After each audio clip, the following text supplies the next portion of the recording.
Bueno, pues muchas gracias a todos los que habéis venido aquí un sábado por la tarde a escucharnos, a ver cómo mantengo yo el nivel de emoción que han creado los que han hablado antes que yo. Me voy a separar un poco porque me estoy oyendo así mejor. Bueno, en primer lugar quería dar las gracias a FEDAPA Cádiz y especialmente a Cristina, y perdonar que lo personalice en ella, no sé dónde está Cristina, porque, bueno, la invitación la hizo ella en nombre de FEDAPA, claro, pero es que, me invitó con unas palabras preciosas que me sirven como combustible, y con lo claro que últimamente nunca, todo el que se pueda tener es poco, y le dio sentido a mi proyecto, ¿no? Que consiste básicamente en teclear dentro del ordenador, yo sola, con lo cual saber que hay alguien al otro lado y que recoge esas palabras y les da sentido, pues me da fuerza para seguir. Gracias también a FEDAPA Cádiz, a todas las APAs, los representantes de APAs que estáis aquí, porque yo sé lo difícil que es este trabajo.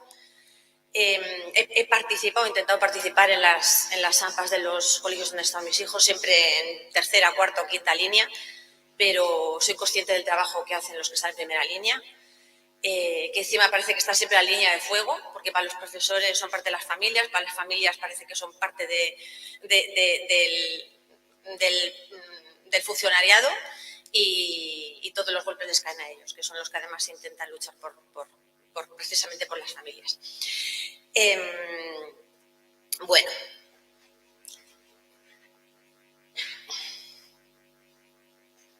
perdón.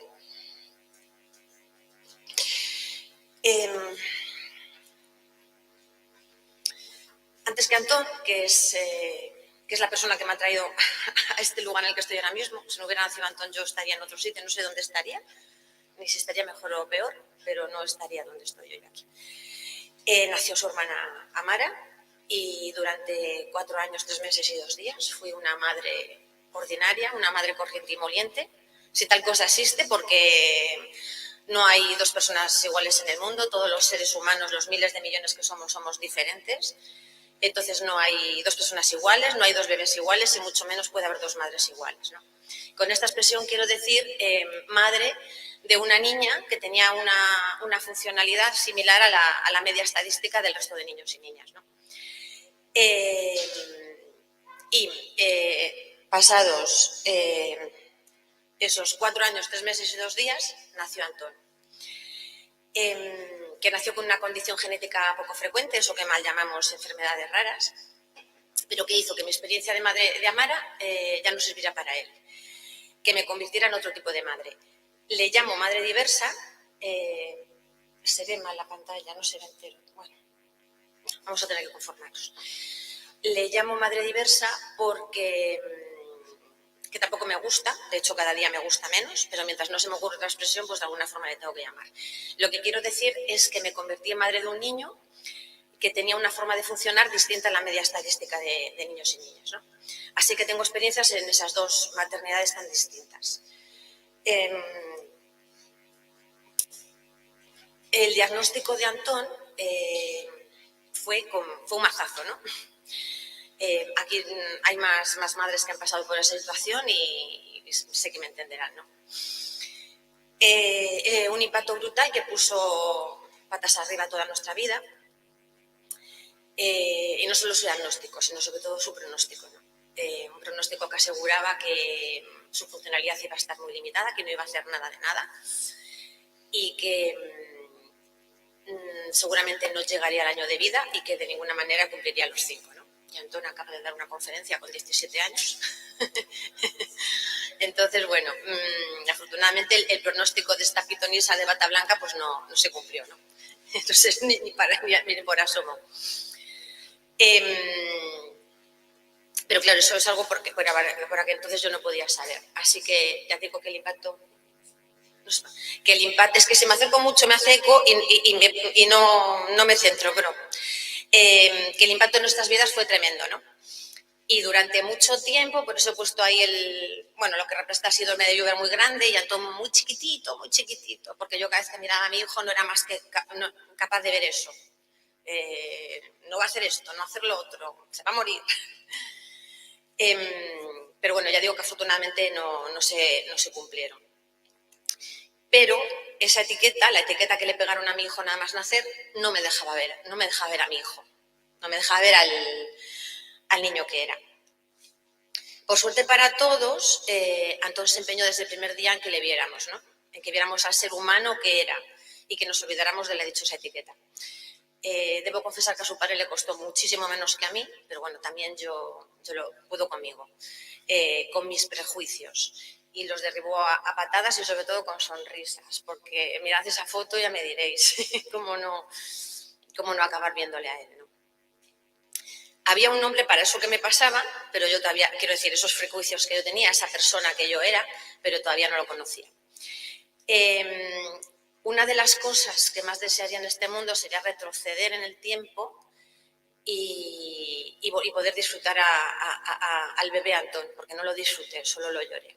Retroceder con todo lo que sea ahora. Y no me refiero solo a que no se va a morir y que podrá dar una conferencia con 17 años. Me refiero a respetarle, a respetar su forma de ser y funcionar, como una forma diferente de estar en el mundo, no una forma equivocada de ser. Y que en el mundo debería haber cabida para todas las personas y que a ningún ser humano se le puede poner ningún techo de ningún tipo.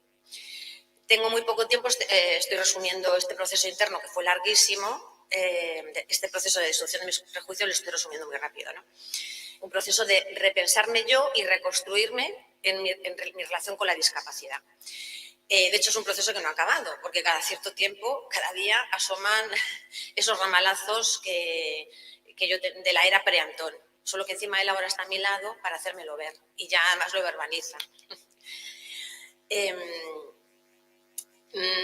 Bueno, como digo, dejé de ver el diagnóstico para ver a mi hijo. Antón creció, fue grande y el síndrome de Joubert se convirtió en algo chiquitín. Pero ¿qué es lo que ocurría? Pues que dentro de casa yo era una madre que miraba a sus hijos y veía dos niños maravillosos, dos niños igual de imprescindibles en su familia, pero fui consciente que cada vez que cruzábamos la puerta de casa, lo que el resto del mundo veía era una niña y una especie de ser fallido. Así que sufrí una transformación de madre ordinaria a madre diversa, o más bien que la madre ordinaria de Amara y la madre diversa de Antón tenían que convivir con la misma persona, que fui madres paralelas. Yo sí que fui madres paralelas y no la película de Almodóvar. Y lo somos todas las madres que vivimos este proceso. Una madre que veía que mientras en el mundo exterior mi hija disfrutaba de derechos, mi hijo tenía que conformarse con favores. No quiero decir con esto que la vida de mi hija fuera fácil, como no la es la de ningún ser humano. Quiero decir que la de mi hijo era infinitamente más difícil. Aún tardé un tiempo en encontrar una explicación al porqué de esta situación, ¿no? Y también al porqué yo me había conducido de esa forma antes de la llegada de Antón. Y lo averigüé gracias a las palabras del señor que acaba de hablar aquí hace un rato, Nacho Calderón Almendros. Le encontré un día, escuché una conferencia y fue como un deslumbramiento, ¿no? Fue como una revelación. Algo parecido a lo que debió sentir Moisés, pero sin barba ni tablas. O como San Pablo, pero sin caballo y sin ostión. Pero fue una revelación. Porque gracias a sus palabras pude encontrar, no explicación, porque las discriminaciones no pueden tener explicación, sino que pude ponerle palabras a la opresión que sufría mi hijo y ese proceso de transformación también me llevó a mí, sin quererlo y sin darme cuenta, o por pura necesidad, en activista por los derechos de las personas en situación de discapacidad. En una de las primeras conferencias de Nacho que leí y que escuché, le oí decir, estas dos frases me impactaron muchísimo, ¿no? Se ha creado una ideología que interpreta la vida de las personas con discapacidad como una vida que no es completamente humana. Es un ataque a la humanidad de las personas con discapacidad. Las matamos a través de un proceso en el que convertimos a esas personas en cosa. Entonces, a mi hijo se le había despojado de su humanidad para convertirle en algo que se acercaba más a una cosa que a una persona. Y eso era lo que permitía proyectar otra mirada sobre él y justificaba su discriminación y la vulneración de sus derechos. Ya digo que gracias a Nacho pude poner en palabras y darle explicación o entender el origen de esa opresión y también entender que era una opresión.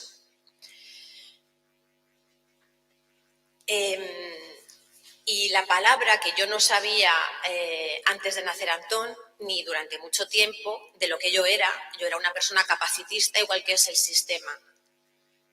No nacemos así, pero nuestra cultura nos lo inculca hasta que nos lo incrusta.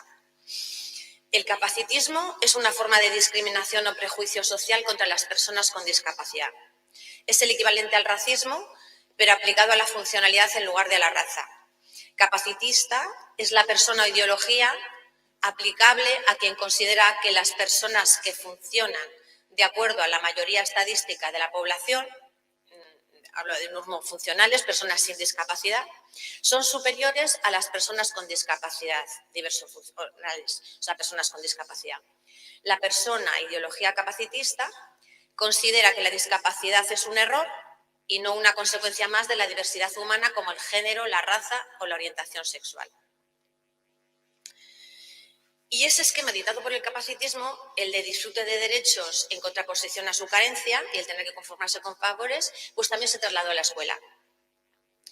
Y la presencia de Antón en la escuela y de todos los que tienen etiquetas con él, que se sitúan fuera de la norma, en la escuela ordinaria, la escuela de todos, con todos, como no se cansa de repetir mi amiga Paula Verde, pues esa presencia se tendió como una especie de capricho, casi como una excentricidad. Porque desde el momento en que existe otro tipo de escuela, esa escuela que llamamos especial, se entiende que ese es su lugar y que pretender otra cosa no es realista, sino un capricho de su familia o una especie de excentricidad, de su padre y de su madre, de su familia.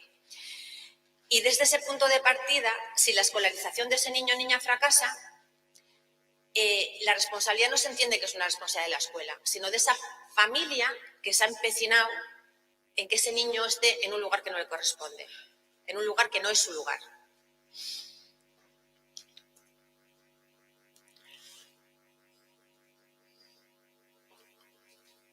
Dice Rita Dunn, esta frase se atribuye a muchísimas personas. Yo creo que he encontrado finalmente el origen y la autora. Si un niño no aprende de la forma en que se le enseña, quizás haya que enseñarle de la forma en la que aprende. Quiero explicar aquí que hubo un momento en la vida de Antón, cuando nació, que nos empeñamos en cambiarle.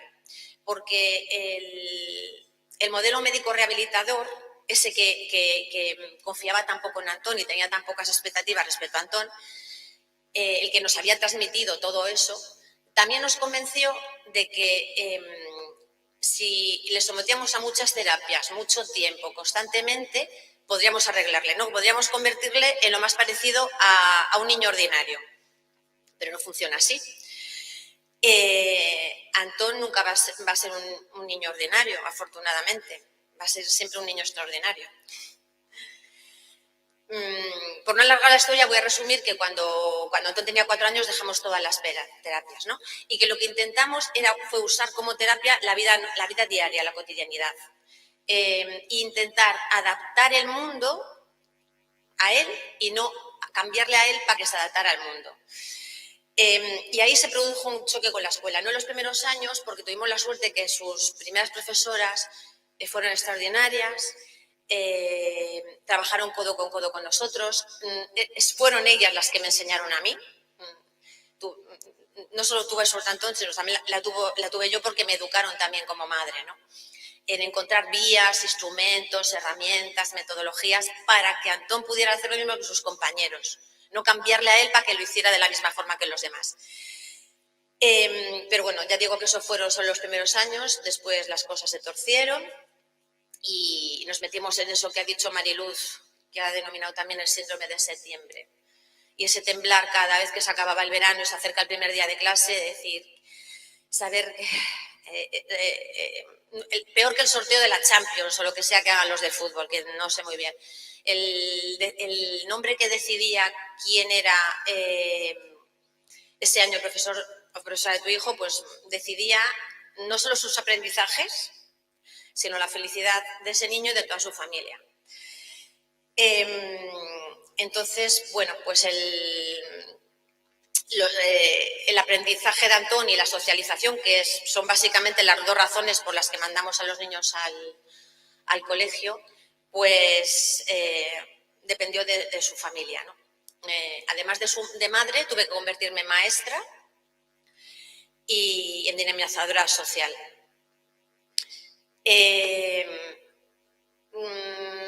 Cuando mi hija inició su escolarización, pues yo me enteré de cuestiones básicas, realmente.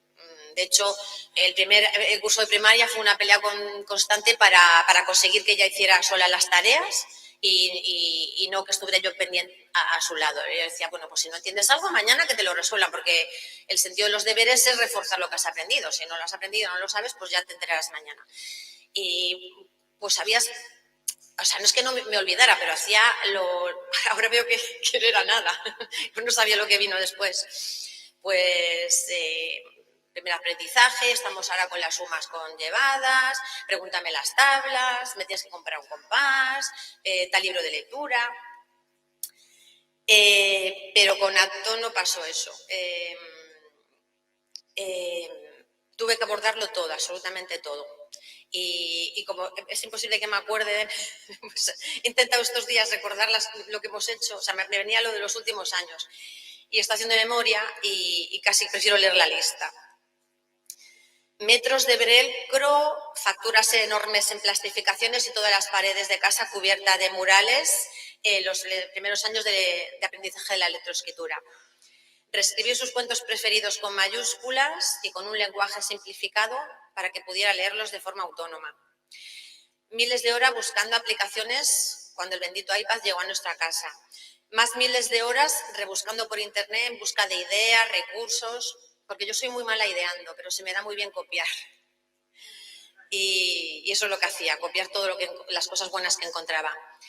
Reproducir el ciclo del agua por toda la casa utilizando botellas de plástico, los radiadores, el deshumidificador, hirviendo agua, congelándola, tunear el reloj de la cocina para aprender la hora. Qué tela lo difícil que es la hora, que no me he dado cuenta hasta que he tenido que enseñársela a mi hijo. Convertir el salón de casa en un supermercado y que llegue tu marido con la tía no sé qué que está de visita y ha venido a vernos a casa y explícale a la tía Dorinda por qué tenemos las cosas del salón con precios. Bueno, poner una lámpara en medio de la habitación y dar vueltas alrededor de ella con la bola del mundo en la mano al tiempo que giro sobre mí misma para explicar los movimientos de rotación y traslación de la Tierra, o sea, así.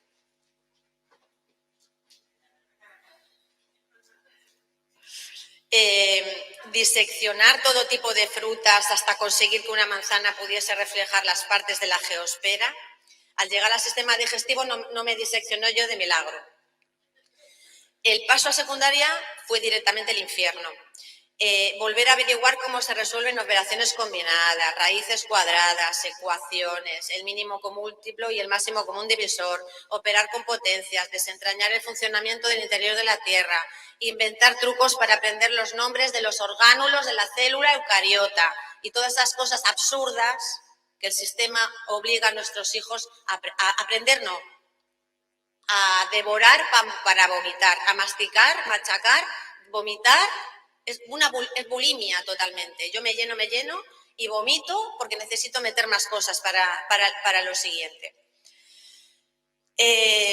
Y horas elaborando presentaciones para que pudiera estudiar de forma autónoma, ¿no? Y sentirme constantemente a su lado.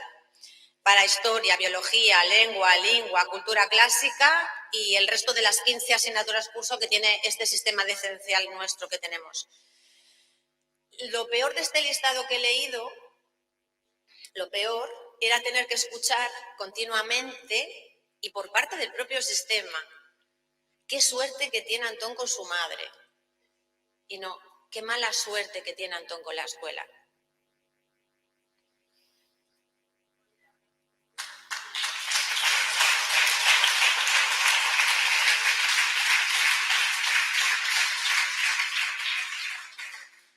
mientras que las amigas de mi hija llegaban de forma natural, pues yo también tuve que intervenir y forzar las relaciones, ¿no?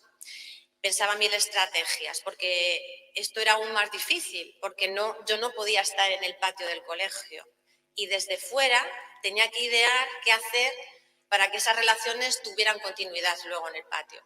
Entonces me inventé unas tardes de estudio, traía compañeras con las que tenía más de las que le oía hablar y con las que a veces estaba para crear ese vínculo, y con la excusa del estudio después pues me inventaba juegos, ideaba, veía qué funcionaba, qué no, para que se engancharan y luego en el recreo tuviera su continuidad, ¿no? Porque ya digo que en la escuela se descuidaba continuamente.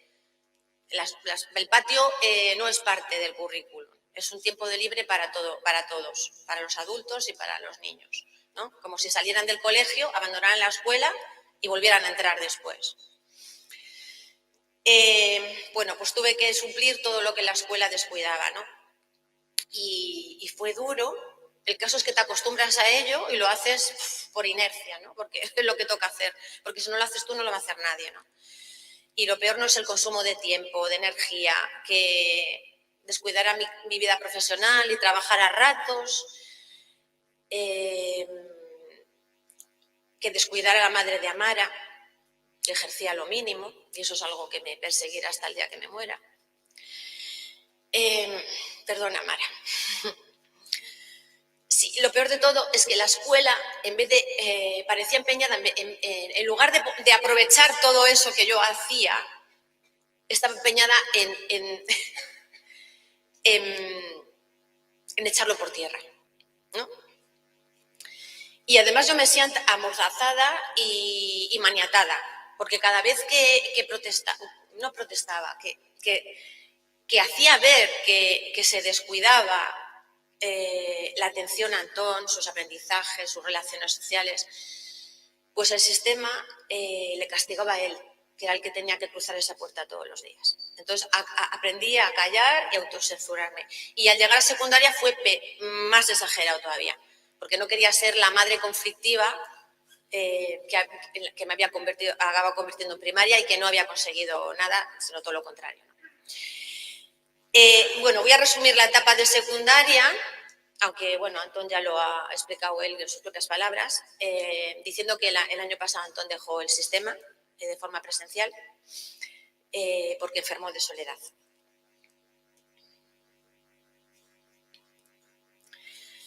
Durante los 4 años que estuvo en la ESO, estuvo completamente solo. La soledad es una forma silenciosa de bullying. Yo estoy segura, casi segura, que si hubiera sufrido agresiones físicas, se hubieran puesto en marcha todos los mecanismos para acabar con esa situación. Pero esto no se percibe como maltrato. Todos los que estáis aquí habéis pasado por el sistema educativo, sea poco, mucho o demasiado. Imaginaos, en vuestra etapa en el instituto, en el colegio, me da igual, estar 4 años completamente solo, un día detrás de otro, en los pasillos, en el recreo, en las celebraciones estas que se hacen cada vez que te dan las vacaciones y que significa que no hay clase, y que eran una pesadilla para Antón. De hecho, acabó por no ir esos días. Y 4 años en los que no paré de darle vueltas para intentar encontrar alguna solución, ¿no? Alguna brecha que me permitiera acabar con esa situación. Pero todo lo que se me ocurría, pues o era imposible o no funcionaba.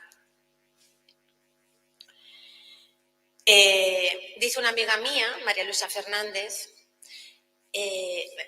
dice esta frase continuamente: una persona es todo el mundo y una persona es todo el mundo. Antón es todo el mundo, Jorge es todo el mundo, Indira es todo el mundo, Zulaika es todo el mundo, Alberto es todo el mundo. Pero casi nunca lo tenemos presente, porque vivimos encima en la sociedad de los números. Cuanto más grandes son los números, los likes, los me gusta, los números de compartido, la gente que viene a un sitio, pues más éxito o más importante es algo. o más trascendencia tiene. Y son muchas las personas que no están ni participan en los espacios públicos. Y no están porque no quieran, sino porque no pueden estar. Porque no se piensa en ellas y no pueden estar. Y como esas personas no van a esos espacios públicos, ni participan en esas actividades, pues no se piensa en ellas, ni se adaptan a esos espacios de actividades. Es como una pescadilla que se mueve la cola, un círculo vicioso demencial del que no salimos nunca. Una amiga me contó hace unos años, ella era concejala en un ayuntamiento, uno de los de mayor población de Galicia, y era madre de un niño con discapacidad. Y me contó que en una junta de gobierno sugirió que en todos los actos públicos del ayuntamiento se contase con un servicio de interpretación de lengua de signos, como el que están realizando hoy María del Mar y Francisco, que muchísimas gracias, madre mía, que vuestro trabajo es impresionante.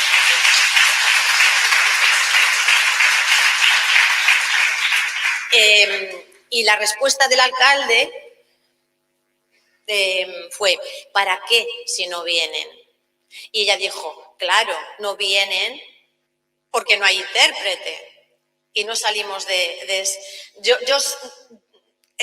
tengo una prima sorda que vive en Bilbao y hoy, gracias a María del Mar y a Francisco, ha podido escucharnos a Antonio y a mí. Un beso, Rosy.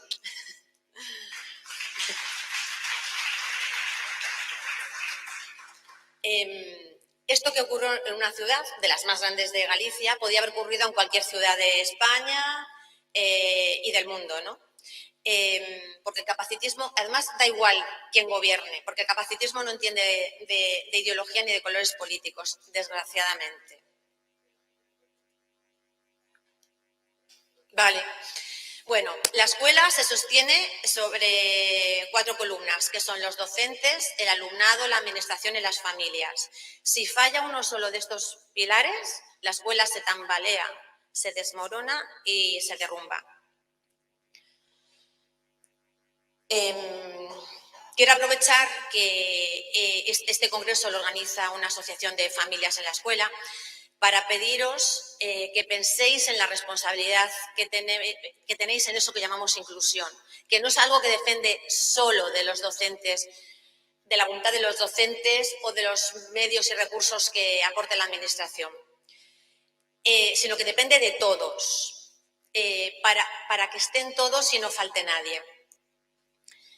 Que por favor analicéis quiénes no utilizan vuestros servicios, quiénes faltan en vuestro comedor, en vuestras actividades escolares, en vuestras salidas y excursiones, en vuestras celebraciones navideñas, en vuestras fiestas de fin de curso, y que planteéis si no están porque no quieren o porque no pueden estar. Hoy quiero pediros a los responsables de las AMPAs, por favor, pensad en todos los niños y todas las niñas a las horas de planificar vuestras actividades y servicios, para que sí vayan los que ahora no están. Y ya termino, solo quiero recordar 2 cosas. Quiero decir todo lo que he dicho hoy, que ya no sé ni lo que he dicho, porque además me está poniendo nerviosa el sonido del micrófono, porque me oigo con eco. Pues quiero recordaros, con que tengáis presente esto ya me doy por satisfecha. Que la discapacidad no se sufre, que lo se sufre es la discriminación. Y que una sola persona es todo el mundo. Gracias.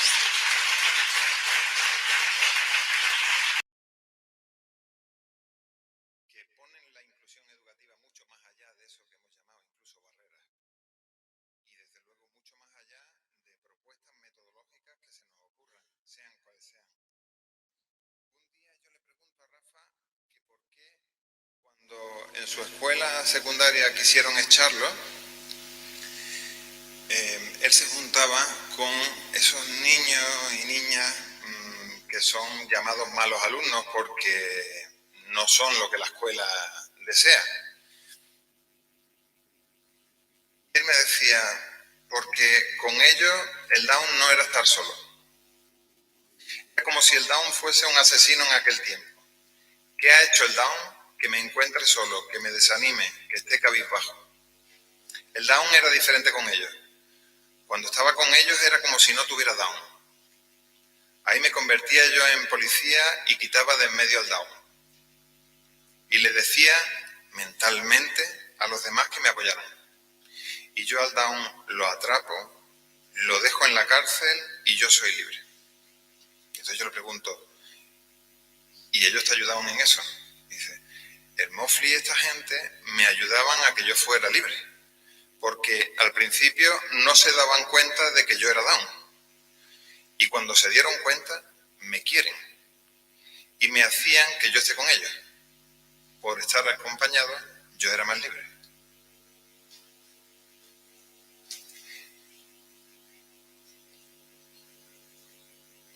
Y entonces, quienes eran los malos alumnos, en realidad eran los buenos alumnos. Quienes éramos los buenos profesionales, en realidad éramos los malos profesionales. Y el Down era cualquier cosa menos eso que tenemos en la cabeza, que es el Down. Entonces, si la cuestión está en decir o en escuchar, en la voz de la gente, la pregunta ahora es, ¿nuestra tarea cuál es? La de decir o escuchar. O mejor, ¿cómo conseguir que la gente hable? Y este fue un encuentro en Santiago de Chile, en el que estuvimos haciendo una formación enorme con un montón de profesionales. Después de hacer una dinámica de trabajo en la que en las mesas había siempre un padre, una madre y un grupo de docentes, se les decía la consigna, primero tiene que hablar la familia. Y los docentes no pueden decir nada. Tienen que estar esperando a que termine la familia a hablar y decir lo que tengan que decir. Entonces, a partir de ahí pueden hablar los profesionales.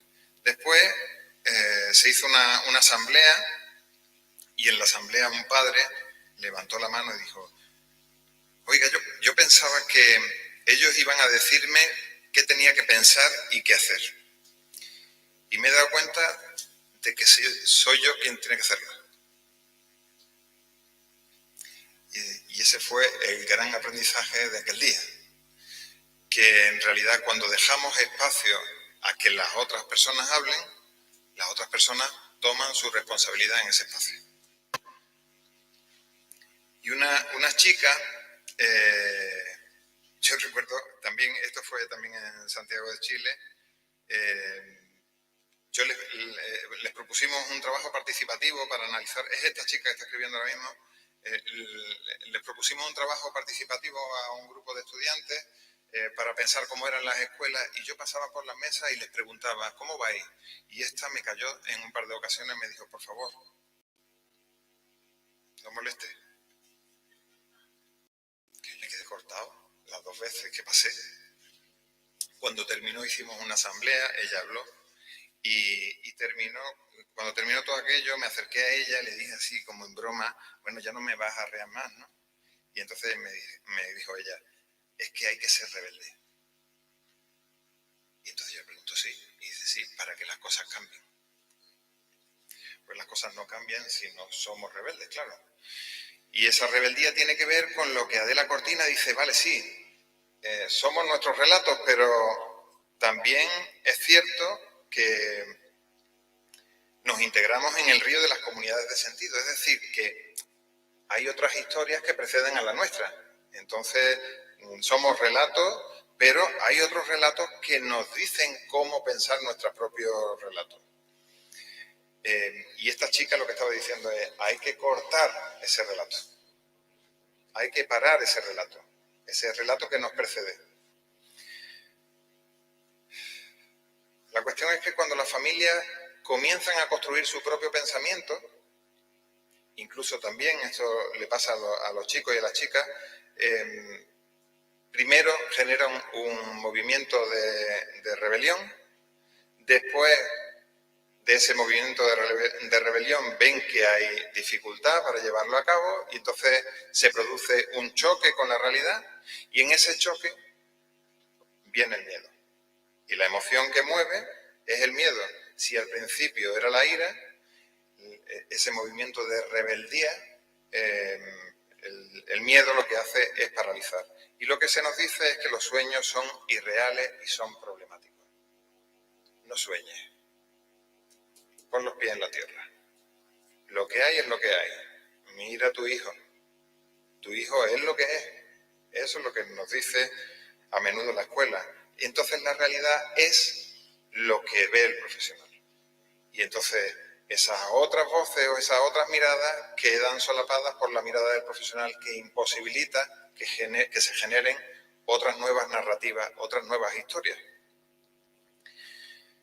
Y entonces, en ese paso, las familias pierden el lenguaje, el alumnado pierde su propio lenguaje, adquirimos el lenguaje de las instituciones y en ese chantaje social la familia, lamentablemente, cumplimos un papel fundamental, que es entrar a través de la emoción en nuestros niños y niñas, haciendo de correa de conducción de lo que los profesionales y las instituciones dicen. Por eso digo que tiene que emerger el conflicto. Me quedan 3 minutos.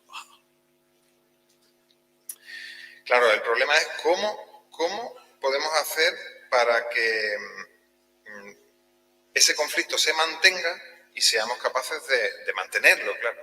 Aquí esta tarde vamos a ver varios casos diferentes entre sí, que están generando conflictos, que están viviendo en el conflicto y que van capeándolo de alguna manera. Esta idea de la educación inclusiva como algo que, si la queremos, el decir queremos la educación inclusiva es una bobada. Queremos educación inclusiva es una bobada. Si la quieres, en realidad tienes que hacerla, porque no existe. No existe. Entonces, si no existe, hay que crearla. Y si queremos que haya educación inclusiva, tenemos que trabajar para aquello. A ver, he dicho, no existe. No es verdad del todo. Es como decir, no existe la justicia. Existe la justicia. ¿Podríamos ser más justos? Sí, podríamos ser más justos. Hay contextos más justos y contextos más injustos. Bueno, y lo que venimos trabajando, y no me voy a entretener en esto, venimos trabajando en generar nuevas narrativas, nuevos relatos en los que también nos podamos subir, relatos que nos anteceden. Por ejemplo, narrativas biográficas que cuentan desde las vidas de la gente cómo es la exclusión y la inclusión, y ponerlas al servicio de la comunidad. Narrativas colectivas enfocadas a la transformación de idearios colectivos, narrativas que pretenden cuestionar cómo son las leyes, cómo en la escuela, cómo tenemos que pensar la realidad, pero también narrativas de la creación, narrativas que tratan de modificar y construir algo nuevo. Ahí hay una escena muy bonita de una de esas asambleas, de una de esas iniciativas en las que están las voces de la gente contando cada una lo suyo, y cada una de esas voces va construyendo la otra. Entonces, para que eso ocurra, es importante partir del sufrimiento. Antes decía, hace falta partir de quien está más desempoderado, y también hace falta partir de las historias de sufrimiento, porque las historias de sufrimiento son las que han construido el germen, ese germen que yo decía que lo mueve la ira, esa revolución, se mueve a partir de esa emoción profunda del sufrimiento. Todo esto lo voy a pasar porque lo vamos a contar después. Antonio Márquez decía, de uno de estos encuentros, lo decía así, decía, todos veníamos cargados con unas enormes ganas de contar lo que nos ocurría. La incansable lucha por la que veníamos pasando, los avances y retrocesos, los portazos y sin razones, una emoción que por momentos salía rodando de los ojos en forma de lágrima condensada de todo el que tomaba el micrófono, de la rabia. Y en la rabia. Era rabia emocionada y tensionada, pero a la vez era una llamada sosegada y relajada al cambio, sin ánimo de ofender, sin espíritu violento, sino que lo que pretendía era, vamos a decirlo, el otro día tuvimos una discusión sobre esto, violentar una situación. Violentar una situación que es violenta. Es cuestionar esa situación que está siendo violenta.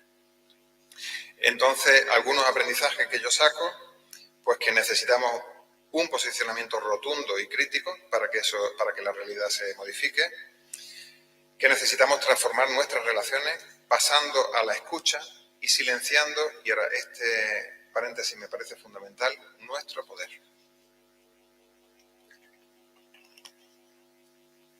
¿Y por qué digo nuestro poder? Porque somos nosotros quienes tenemos el poder.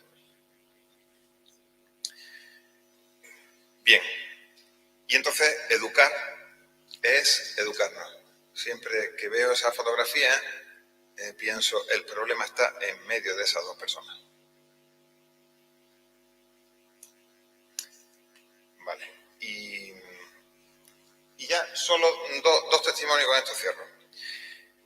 El primero es una actividad formativa que hemos hecho en ese máster del que antes os hablé, en el que han participado varias personas que están hoy aquí, que van a participar en la mesa, pero también otras personas que no están aquí, fundamentalmente familias y estudiantes. Después de que todos los días pasaban media hora de la clase, en la que nos contaban su historia y el alumnado hablaba con ellas y con ellos. Estuvieron, por ejemplo, Indira, estuvo Noemí, estuvo Carmen, estuvo Antón, estuvo Sandra, estuvo Susana, estuvo Belén, Alejandro. Ayer les pedí, oye, en 2 horas me podríais mandar algunos fragmentos, reflexiones de si ha significado algo para vosotros esos encuentros. Y he escogido esta. Es difícil explicar con pocas palabras lo que ha supuesto para mí escuchar todas estas personas. Me ha cambiado la vida. Voy a repetirlo. Me ha cambiado la vida. Me ha cambiado la forma de pensar. Ha sido un antes y un después. Me encantaba ir a clase, aunque salía con un sabor agridulce, sin poder parar de pensar, con impotencia, sentimiento de culpabilidad y a la misma vez con energía suficiente para saber que no quiero seguir formando de esta parte, de esta forma de violencia inconsciente, otras veces consciente, que ejercemos. En realidad, el poder de las voces es el poder de interpelarnos y cruzarse con nuestra propia voz. Y esta es otra madre que en esos debates, a partir de la lectura de la historia de mi familia, me hacen el último día. Ella es Astrid y cuenta así. Podría ser que uno no problematizara lo cotidiano y la tranquilidad de no mirar le permitiera que se caminara sin la angustia inicial que provoca el preguntarse. Pero no, también Nacho quiso vivir al doble de lo que pasaba con su familia, porque problematizar la propia familia y hacer grupo focal con ellas y ponerlos a pensar es para mí todo un reto de vivir al doble las relaciones, de intensificar la vida personal a un límite sensible que me provoca total admiración. Es más fácil siempre investigar a otros y mirarse uno apenas de reojo, pero este texto, este reto que leí a medida que me adentraba más en la familia de Nacho, fue comprender que nada está dado, que siempre es uno volviéndose a construir con cada relación y que esta vida que nos ha correspondido vivir como familias, con cosas en común, con aciertos y desaciertos, aprendizajes y unas ganas de enseñarle a otros, es una vida que se nos reconstruye permanentemente. No hay escaleras, no hay destinos, no hay éxitos, pero sí hay caminos, muchos caminos plenos, florecidos y a veces no tanto, pero profundamente plenos. Por eso lo injusto nos sabe el doble, por eso la rabia nos sabe el doble, por eso la esperanza se nos vuelca al doble, porque cada cosa que hacemos nos parece enorme, que hacen ellos nos parece enorme, pero no es por tener una persona con síndrome de Down como pariente, sino por decidir asumir la experiencia de vida con ese poquito de más que nos cambió la vida, a mí y a mi familia y a Nacho y a la familia de Nacho y probablemente a las familias que no dejan perder la oportunidad de vivir al doble. Pues se trata de vivir al doble, decía Penac. No todos los métodos no son los métodos lo que faltan, solo habláis de los métodos. Os pasáis todo el tiempo refugiándoos en los métodos cuando en el fondo de vosotros mismos sabéis muy bien que el método no basta. Le falta algo. ¿Qué le falta? No puedo decirlo. ¿Por qué? Porque es una palabrota. Peor que empatía, sin comparación posible. Una palabra que no puedes ni siquiera pronunciar en una escuela, un instituto, una facultad o cualquier lugar semejante. A saber, no, de verdad no puedo. Vamos, dilo. Te digo que no puedo. Si sueltas esta palabra hablando de instrucción, te linchan seguro. El amor. Muchas gracias.